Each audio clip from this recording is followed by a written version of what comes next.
Hey you! What do you know about cartoons? My name's Strymes, and I'm on a quest to chronicle the world of indie animation and spread the word of the beauty of one of my favorite creative mediums. Why? It's a Thursday. My main goal of this little adventure is to cover as many indie pilots as I possibly can. Hopefully spread the word of what makes animation done by humans so awesome. And who knows, maybe convince a few of you to give it a try. You remember Renaissance Disney and classic Pixar, and I'm here to show you that this modern era of animation is just as good. That and the industry is crumbling right now. People are not getting paid enough to do their jobs, and I need to do my part. I'm feeling quite ambitious, actually, so why don't we start with something that we might not have heard of before?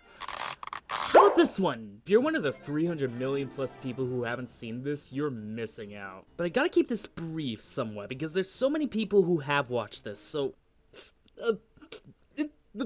where do I even begin? This is a dream, and I should just play along until I wake up, right?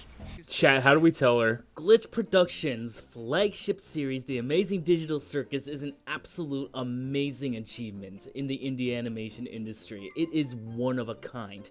It is a cartoon that goes beyond the limitations of cartoons themselves. It is everything that it wants to be and more. For starters, it's a comedy, and it's a riot. It is so good at just being funny for the sake of being funny. Stuff like just the character models moving around really insano style like that is just like really funny to me.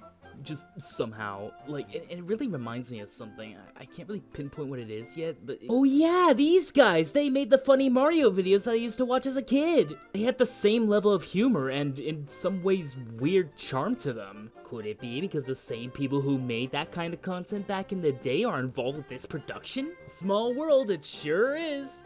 But you can tell it's kind of indicative in a sense, like down to where the humor is coming from and down to like just the idea of the story. Because the idea of this is that all these characters are trapped within a video game world somehow, and it's such a cool idea. And because it takes place in a world like this, and it's a psychological horror as well, it can take like the norms of what can be done in an adventure comedy sort of deal like this, and just turn it all on its head. It's weird, but not without some familiarity, especially in the characters. I love them all. You can just tell they wanted to do everything in their power to make each silhouette of the characters and their personalities as unique as possible. They're all different age ranges. They all supposedly have different means of ending up in the digital circus in the first place. That is absolutely how you do a large cast of main characters like this. It definitely could not have been easy to give each of them equal screen time, and especially when it comes to the full story, which isn't even out yet by the time this video comes out, supposedly give each of them individual arcs as well. As for my favorite character, it's gotta be the one and only Kane! That's right! It's me, your #1 video game dad in the entire universe and honorary Tumblr sexy man! Something I don't canonically have any knowledge of! Now say, Pomni! You got games on your phone? Man, who knew that a huge pair of eyeballs and a pair of dentures might just be one of the most interesting cartoon characters that I've ever had the pleasure of seeing on my screen. He's wacky funny, he moves funny, he breathes funny, he's funny. A perfectly concrete character that just brings a smile to my face every time I see him. And then when you get into spoiler territory, he's even better. Obviously I can't say much because spoilers, but the way that he runs the circus is so endearing. He just wants to keep everyone entertained. Who would he be if he didn't do that for his visitors, hey? They're trapped here against their will after all, and that's the least he could do. But of course, every other character is amazing as well. You got the main character, Pomni, a little mouse. Pomni is so squishy. I love her so much. Note that the specimen that you see before us is a Scrimblobimblo, of the genus Skrunkly, if you will, and a part of the family Creature. On top of that, she's joined by some friends. We got my baby sibling's worst nightmare, we got Asshole Rabbit, Relatable Ribbons, Despite All My Rage, and Zooble, all to deliver some incredibly Why is that so hard to say? All to deliver some incredibly quotable lines as well, such as, "What do you think of Or my personal favorite, Jux! We found the Zooble hole! I have no idea why that line is so funny to me. I really don't, but it is. The ambition and the passion that went into making this show weird, but not completely abstract, good one. It says so much about the wonders of individual creativity in people like Gooseworks and everyone involved in this production, down to the writing and the animation and just the choreography of the scenes. Like, it's a riot.